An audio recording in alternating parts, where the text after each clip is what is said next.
they set this up or was already here? They're just I was there when you set it up. Oh, wait, was the guy here? Did the guy deliver it? Yeah, or the did guy the girl delivered delivered it? The guy, the girl. Wow. The It girl wasn't the original guy. It was a different. Yeah, it was like a. Oh it was a yeah, black no. hair I like the original guy. Oh, the one that came in here. Yeah, he like sets it up and. He was like, "What time do you want me to come back?" Yeah, that guy was so nice. Now I'm like,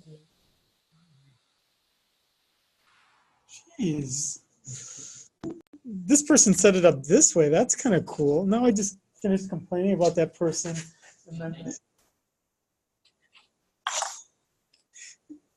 yeah, I just complained about that guy. Okay, no, I'm not gonna complain about anymore about him. Okay, let's do the girl this. though, the way she set it up before, it was like. Yeah. Okay, so now I'm getting a sense that this thing is not gonna work. Well, maybe that's okay. Share screen. This.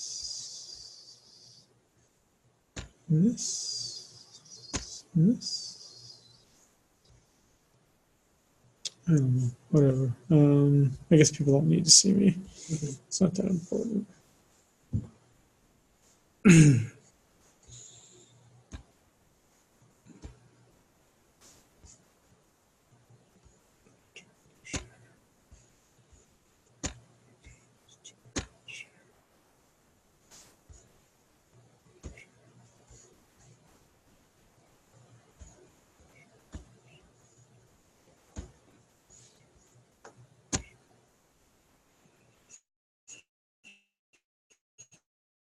Okay.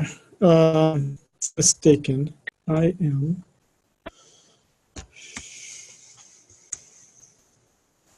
At this point, I think I was just talking about population growth, if I'm not mistaken. Is that correct? I think so. I think you went over. I think this was kind of like the right last there, stuff. Yeah. The golden Yeah. Okay. So.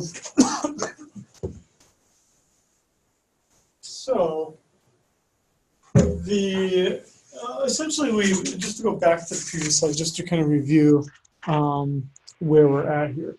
So the idea is that let's just take it further back, just so we can kind of all be on the same page here.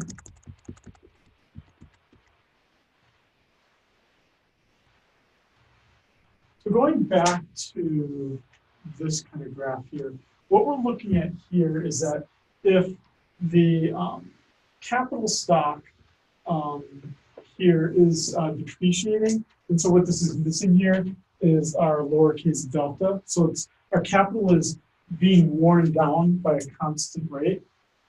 So if our capital is always wearing out 20%, then basically this angle would be at 20%. So the capital is continually wearing out by 20%. The only way that we can replace worn out capital would be by saving. So you reach these points like this, where the amount that the capital is being replaced by, SF of k, is equal to delta k. So missing here again is a lowercase delta, which is the depreciation. So these then reflect our steady states. Yeah. Okay. So where the capital is neither growing nor shrinking. So the idea here is that you can see that there's a lot of different savings rates. Hey, come on in, man. There's a lot of different savings rates that we could use to have a steady state, right? Presumably, there's a steady state way down here where the savings rate is really low. There's a steady state way up here where the savings rate is really high, et cetera, et cetera. The question was, what is the best saving rate? The best saving rate would be the one where people are able to consume the most. And we can see that kind of example right here, because if the difference then between saving and total income and savings, the difference between those two would be savings. What this is showing now is a different graph. This is not the same graph. This again is showing, I'm just reviewing here for what we did last, because I want to finish up this lecture.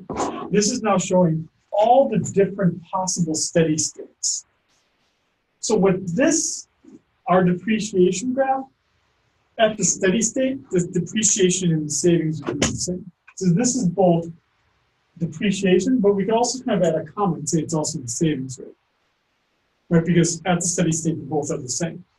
And presumably then the difference between total output or income, which would be F of K, and savings would be consumption.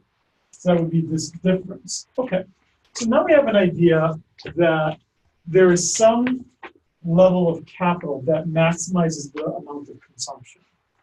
Okay, then, and we can see that where is that? That would be where the marginal productivity of capital is equal to the depreciation rate.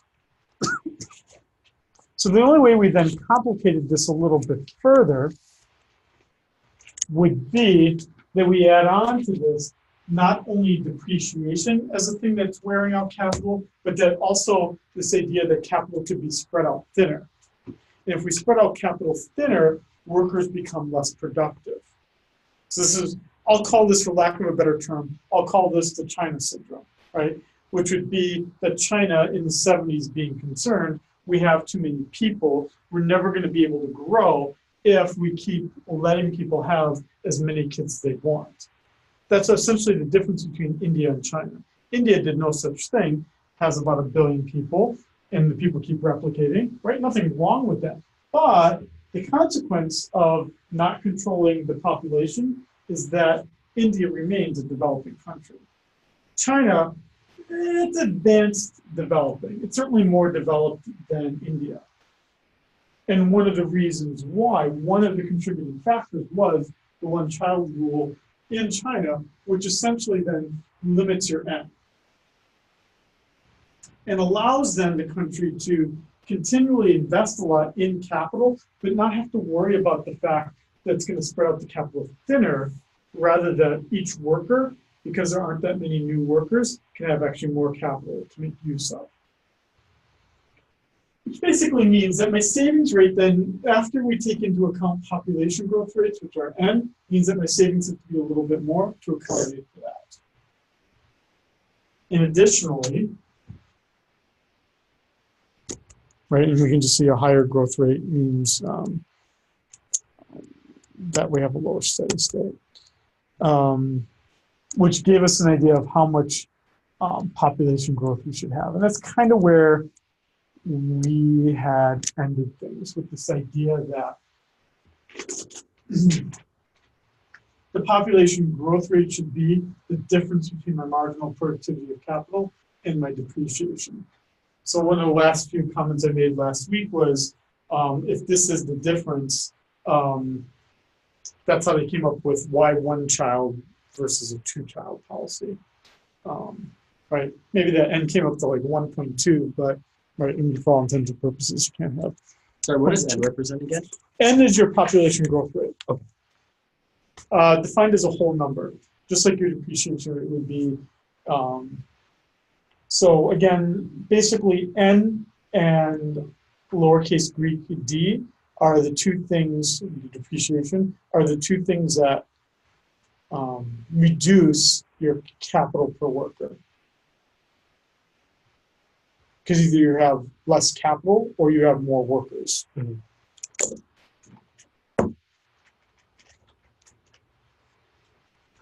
Okay. So the reason, so we did most of these slides the last time. I just want to go over these concluding remarks, then we can kind of then do topic 8, the next topic here. I just didn't want, I know we didn't get this far. This is an important topic, so I just didn't want to just say read it on your own. So what are the big conclusions we can get out of the Solow growth model? And remember, the Solow growth model is important because it is essentially the thing that won the Nobel Prize. This is, for all intents and purposes, this is modern macroeconomic thought. There's not too many economists you'll find out there that are strict Keynesians anymore. You would have found that 50 years ago, but no self-respecting economist is going to be a Keynesian.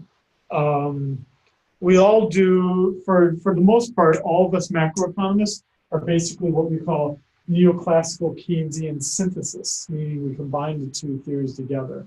This Solow growth model is a perfect example of combining notions of neoclassical economics, which would be productivity matters, right? Kind of Smithian notions of, Adam Smithian notions of what's important for an economic growth. But it's also Keynesian notions of what's the role of the government, right? What are the ways that we can be thoughtful in how we grow an economy? And so what we see here is that the Solow growth model is basically then saying that two things are important for an economy to grow. That it needs to think about how much is being saved, and it needs to think about how quickly the population is growing. Those are both related to the fact that the way a country grows is by increasing its MPK, marginal productivity of capital. And to the extent that it doesn't increase its marginal productivity of capital, the country cannot grow. And when we increase the savings rate, then three things happen. When we increase the savings rate, remember, we're talking about basically closed economies here at this point. We are essentially, in the United States, able to grow without saving because we're relying on other countries saving. China, primarily. Is that when we save, we get higher output in the long run, primarily because we are replacing capital faster than it's being worn out. It also kind of somewhat interestingly and almost seems counterintuitive, we actually grow faster in the beginning as well because we basically devote a lot of our GDP to replacing aging capital. So let me give you an example of this second bullet point. So we have grown tremendously as a GDP and as the stock market since Trump was elected in 2016. Anyone know what the actual source of that economic growth has been? The macroeconomy has almost never been growing faster right now than it's ever been. Why are we seeing macroeconomic growth faster than it's almost ever been right now? Take a guess. Any guesses? What is it that's, right? We can think of all the sectors of the economy, C, I, G, and X. Where do we think the source of most of the economic growth is? Our saving rate is higher? No, we're actually saving, well, we're actually saving less than we were in the aftermath of the recession. Most of it is actually government spending on military capital. So, like them or dislike them, Trump really is spending a lot of money on replacing aging military capital goods. Planes, boats, whatever the military buys, weapon systems. You might disagree philosophically on spending money on defense, but it certainly does boost the economy. Your Lockheed Martins, your Boeings, et cetera, are all contributing to the fastest economic growth that we're seeing right now. So that's a lot of capital investment.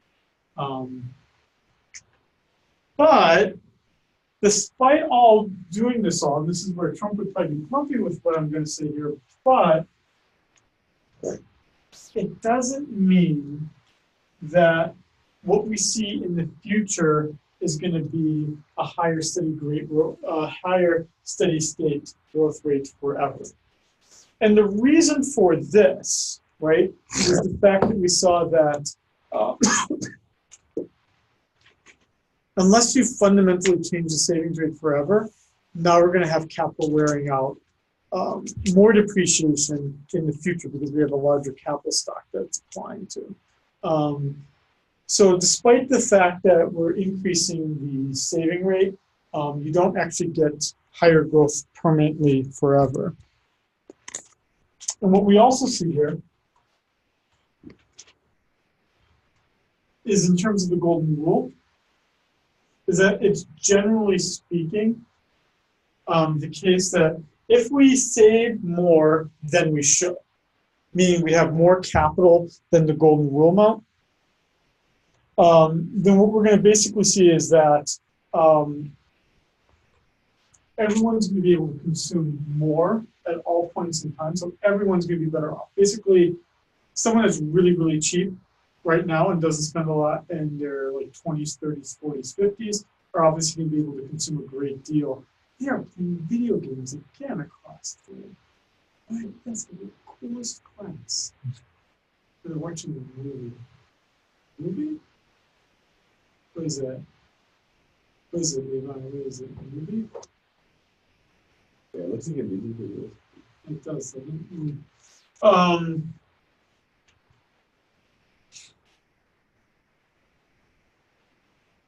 you only by telling people to start saving less can people be better off. This is the Japanese problem and the Chinese problem for the most part, is that they did absolutely save more than they should have throughout the 1960s and 1970s, and for the Japanese, 70s, 80s, 90s, early 2000s, same with the Chinese. But the problem is that their economies are stagnating, especially the Chinese economy right now is in really, really bad shape. And it's primarily in really, really bad shape because people are saving too much money. Now we're getting a little Keynesian here because basically we're saying now we got to try to find ways to make people spend more money. And that's hard to do. But it's actually in their best interest, and it seems counterintuitive, it's actually in their best interest to spend more because they're basically saving too much. What the Golden Rule basically tells us is there is such a thing as saving too much. Right, and we can think of back in our personal lives, right? Even the whole notion of penny wise and pound foolish kind of things, right? I mean, right, like for instance, here's a perfect example, right? I drive a really shitty car. It has only 2 airbags, all the seatbelts work, right? So I'm obviously not spending that much on my car right now, but if I got in a really bad accident, I'm probably more likely to die or get really injured than someone driving a nice new fancy car, right, with like lots of airbags and right stops on its own, that kind of stuff. You could almost say I'm being penny wise and pound foolish because if I do get in an accident, right, I'm gonna have to spend more money for doctors, et cetera, than if I was driving a nice new car. Penny wise, pound foolish. Goes the other way though as well. Now this isn't. It's also a little bit counterintuitive, but if I'm saving less than I need to, which would be the US case, then obviously saving more will actually mean that I can spend more in the future. Again, seems counterintuitive, but it is in fact true.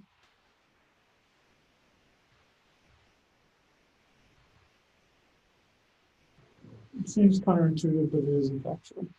Let's see. If I didn't look at who else made their exams. If I did get your exam. Yeah, I Okay. did. Okay. Yeah, you knew something yours, so. Yeah. Okay. You wrote it down. So, okay. Yeah, and that assignment's Topic7. Okay, perfect. Yeah, I had 7 total, so I was Could just. you go back to the previous slide? Yeah, sure. Yeah.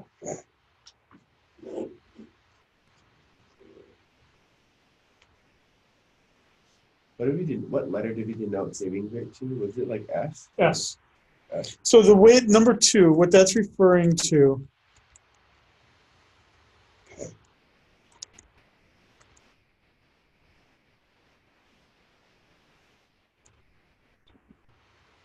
It's something like this. Because if I save more, right, basically number 2 is referring to this, that if I save more, yeah, my consumption immediately goes down, but eventually it increases. And immediately my total output increases. That's what I was basically saying right now is happening in the US, is that essentially, here we're calling it I, in our case it was G, but we're assuming here that there's no government expenditures in this model. But basically, spending more in military does mean that output increases. Which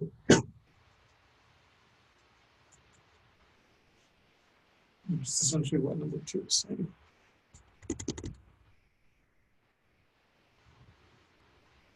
Higher output in the long run. But again, it's not really saying anything about the steady state growth rate.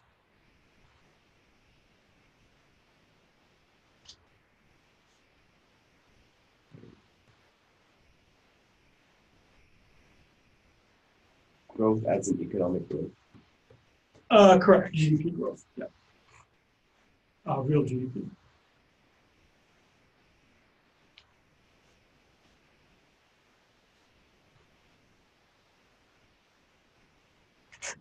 So,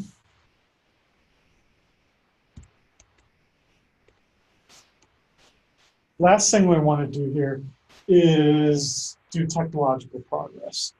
So we've done depreciation as a thing that wears away capital. We did population growth rate as a thing that spreads the capital out thinner.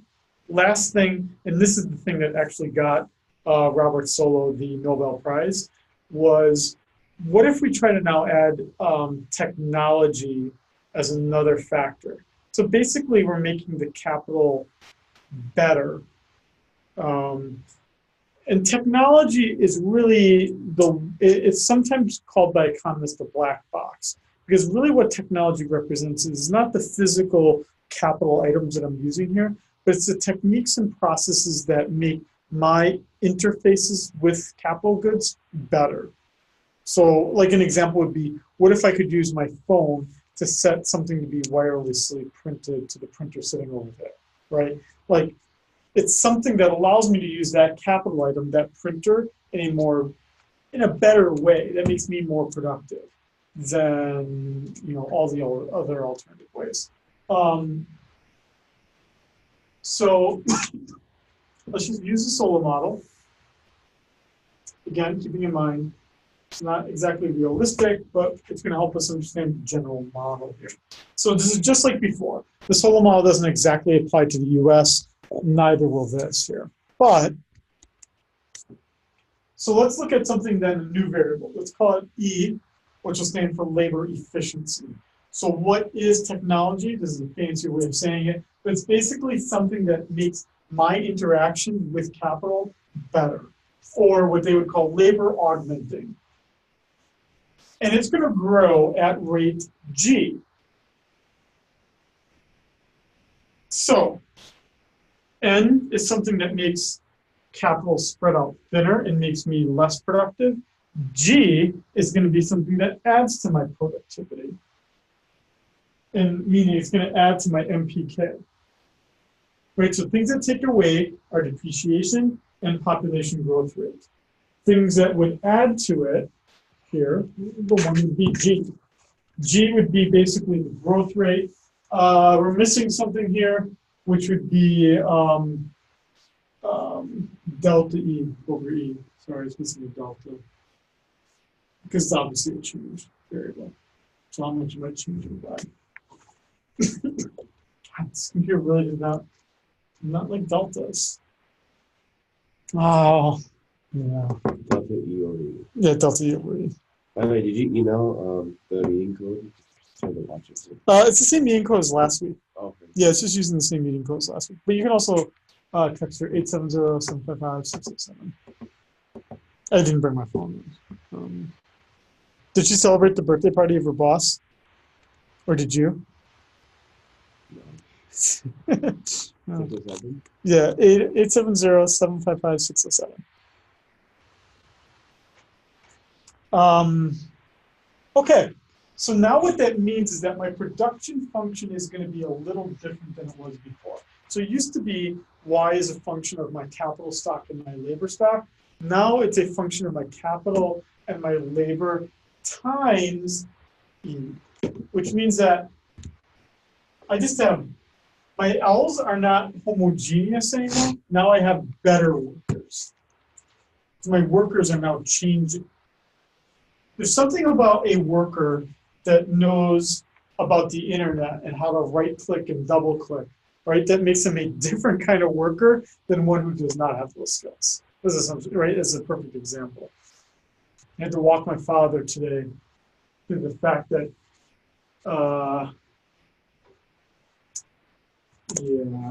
hey, Levi, is your father really good at the computer? I don't think so. How many emails do you think he sends in a week? Kind of awkward, but I don't have a dad. Oh, okay. Well, how much for like your parents in general, like, or like for the person? How about this head of household when you were in high school? how many emails are sent in a week by head of household? Oh, like once or twice a week. Exactly. So, right, that makes that. I had to call my father this morning because his internet thing was like, it was using up all of his metered like internet service. And it was all because the computer was updating automatically. I had to walk my father through how to make his computer not do automatic downloads. I knew how to do it. I had to say, hit start, right click this, single click this. It took about 20 minutes to do something that would have taken me a minute. How many emails do you send in a typical day? Like once a day. You only send one email a day? Sometimes, yeah. Really? Yeah. What do you mean send emails? If I have to, I do. Mostly texts, I'm guessing. Text. How Yeah. many texts do you send in a day? Oh, a lot. Like, Text my mom, my girlfriend, sometimes my 20? dad. No, like 50 to 100. That's a lot. Yeah. it's your So I girlfriend that's consuming it all. Yeah. How many texts do you send in a day? Maybe like 20. How many do you send in a day? About 100.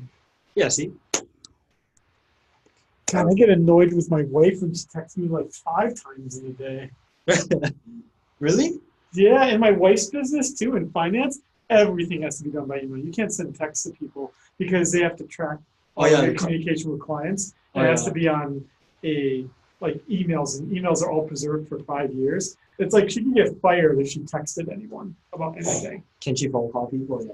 Yeah, it's either got to be calls, in-person meetings, or emails. Dang. Yep, because it has to be. And if you send an email to a person and say, I'm going to call you, that's really bad because you're basically, it's a sign that you're about to say something that you don't want preserved. That's why they prefer emails then. Because Everything's, yeah, exactly. It's a documentation. documentation. Exactly, yeah. You get a dirt on you. Yeah, exactly. Is it L times E? Yeah, it's L times E. Yeah, L times E. So, what this now means is that my output per worker is now output per effective worker, not just worker, but effective worker. My capital per worker is now capital per effective worker.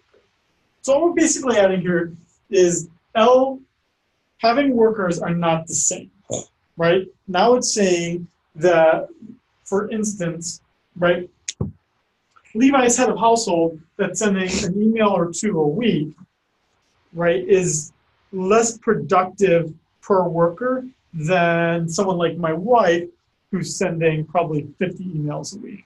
Or like myself, I probably by today, it's got to be at least 20 emails I've sent so far today.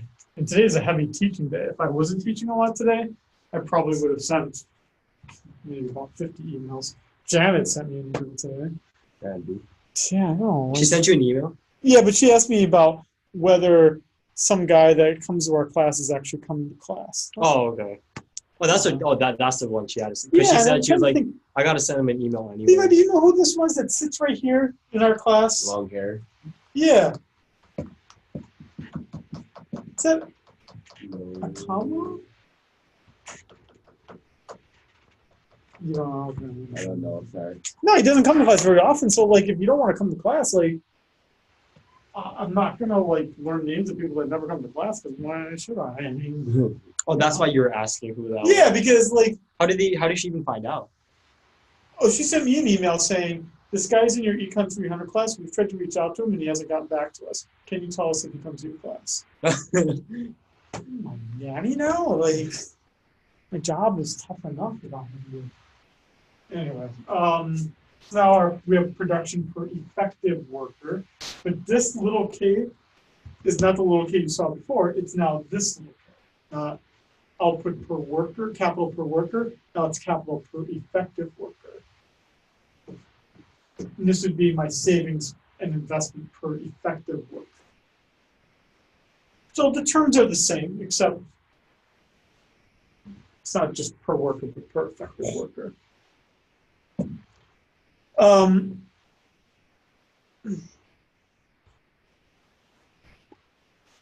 What that means, though, unfortunately, is that now this is another thing that we have to do in our economy.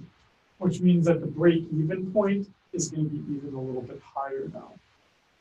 Because now I have depreciation, now I have to replace the capital for more workers, and now I need to make workers effective, right? By giving them the tools they can use to use the capital.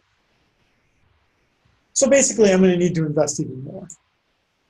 I'm basically going to need to invest even more. I'll pause here for a moment. My mother, maybe she sends, my father, he's the one that goes on like the web every day to do the Wheel of Fortune. You know, you can do like one of the contests by like typing in a code or something. Does he watch GSM or something? Yeah, I don't know. Oh yeah, that lady. That he does the thing where he like types in a code once a day so he can see if he can win $5,000 or something. Yeah, okay. Yeah. How many emails do you get? Like very few, right? My parents? Yeah. How many? Oh, they sell a lot for their work and stuff. What do your parents do? They work for the Department of Defense. Yes, they probably do a lot of emails. Yeah, they're not allowed. Are they pretty like with what I said with where do they work? Are they procurement specialists at They're Pearl Harbor? analysts. Analysts, okay. So they probably don't do too much then actually with capital. They don't really see too much capital really. Probably, right? Like physical capital. Yeah. Not besides like computers. And stuff. Exactly. Exactly. Yeah. Okay. So basically, we now need to replace it with with depreciation and now G, which basically means it's now even. So this shouldn't be too different, but there is one error in here. I see one error on this slide. Does anyone see the error? I see the error, but I'm only seeing it just now. I wasn't thinking about it when I typed it up, but I do see an error here. Is it minus Q? Nope.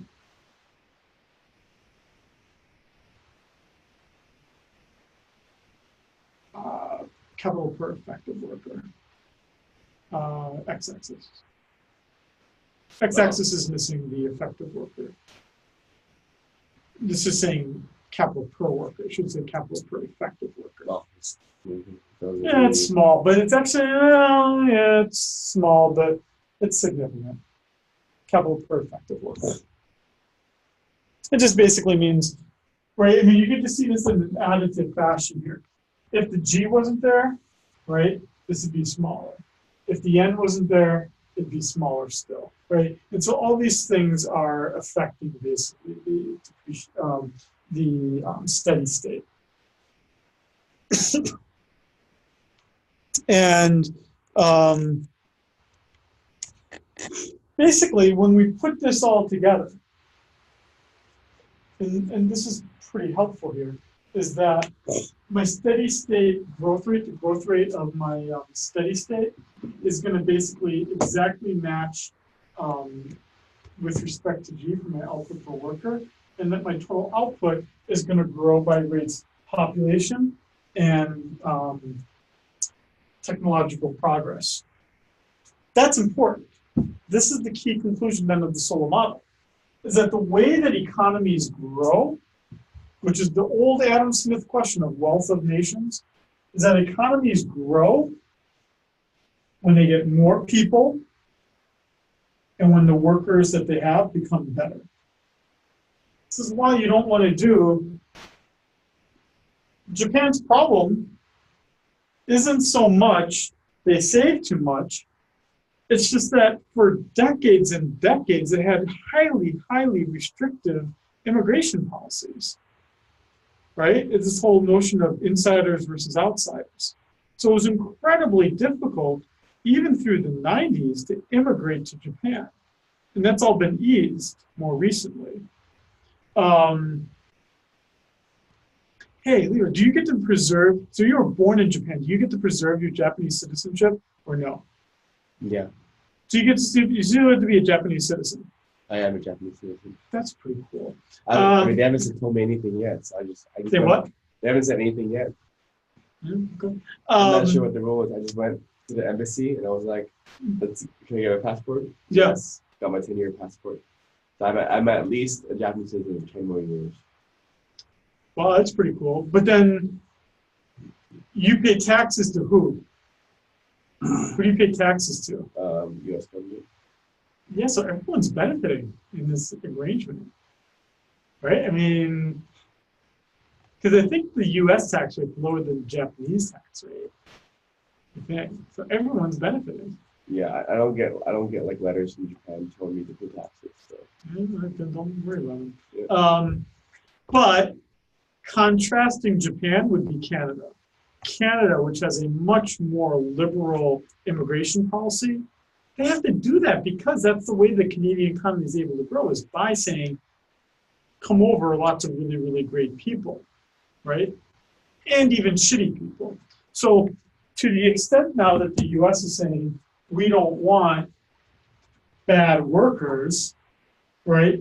You're basically then saying, I just want good workers, workers that are going to be my G's, right? More effective workers.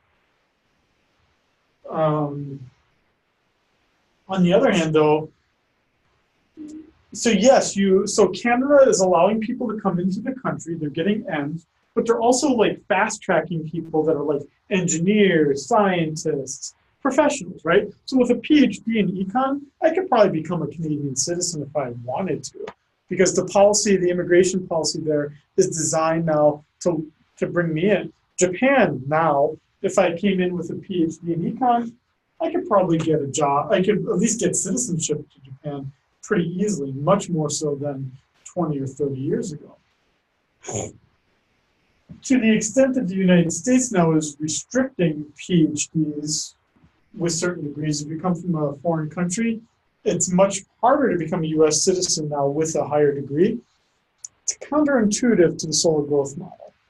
I mean, I'm not telling politicians how to do their job, but on the other hand, it is counterintuitive to what economists, how we model the world, that you would say that people that are highly qualified cannot come into the country just because they're from a other country. Because you actually want to get those workers. I mean, that's a really easy way to grow G, because what you're essentially doing is you're basically stealing another country's capital that they invested in you, and you're getting to keep them, right? So other countries shouldn't mind you coming, right? A country should really want you to come from a foreign country to theirs, because the other country spent all that money to educate you, and now you're just going to work here. Pretty fantastic, if you ask me. Which then means that the golden rule steady state is going to be a little bit different. Because now it's going to be that I need to now, my marginal productivity of capital minus depreciation rate is going to equal my population growth rate and the amount that I increase my effective workers. So that's all it does. It really just adds another term to this. It complicates this only a little bit further.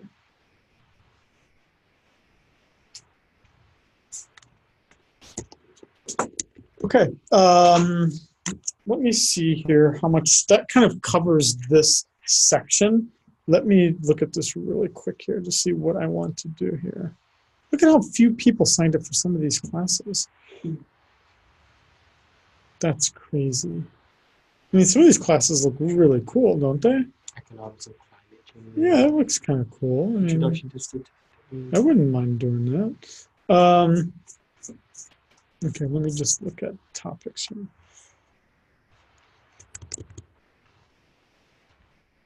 Also, I have to spread things out though too, because I don't want to cover. I don't want to finish the class, the material.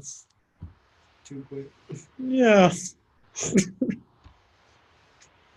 I know what I want to cover, so it's not like I want to. Do I want to do this now, or do I want to wait? 5 o'clock.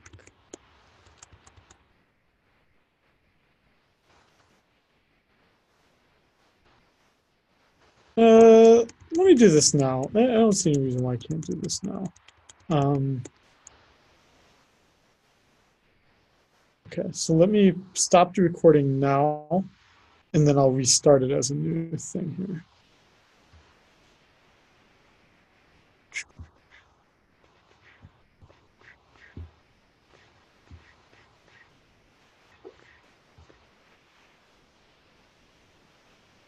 Stop recording. It's like the ancientest computer. Stop recording.